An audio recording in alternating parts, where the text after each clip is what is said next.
तू सांस बन लू हमार जान बन लू, तू साथ रहस्ता हमार अरमान बन लू।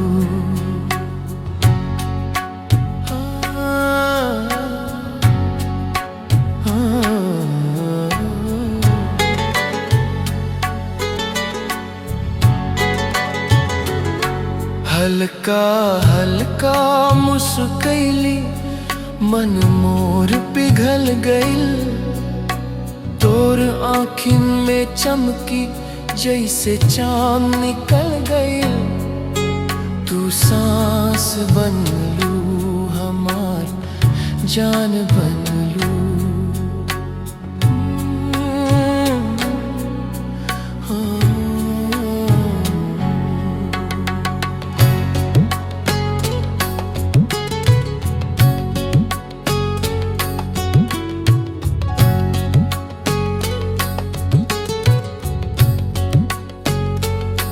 रात भर तोहर याद हमके जगैलक,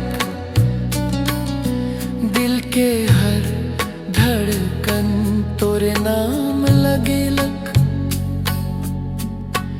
किस्मत के पन्ना पर तू हस्ताक्षर लिख लू, हम तक खाली पातर रही तू गज़ल लिख लू। तू सांस बन लू हमार जान बन लू, तू साथ रहस्ता हमार अरमान बनू।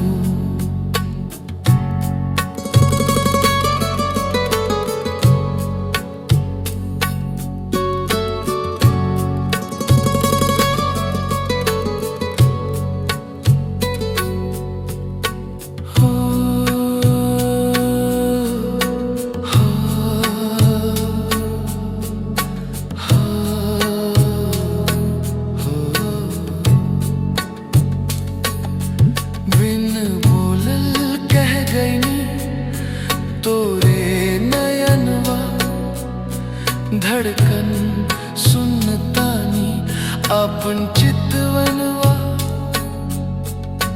दिल में तू बसा इतना नह भइल हमरा जीवन के अब बस तू है पहिल।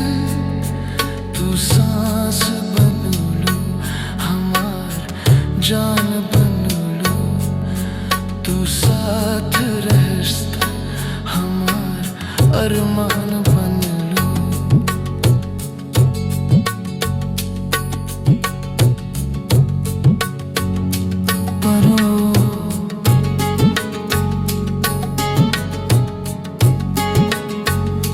तू रूठ जइबू त दुनिया फीकी लागी, तू साथ दिहस्ता हर राह चमकी लागी।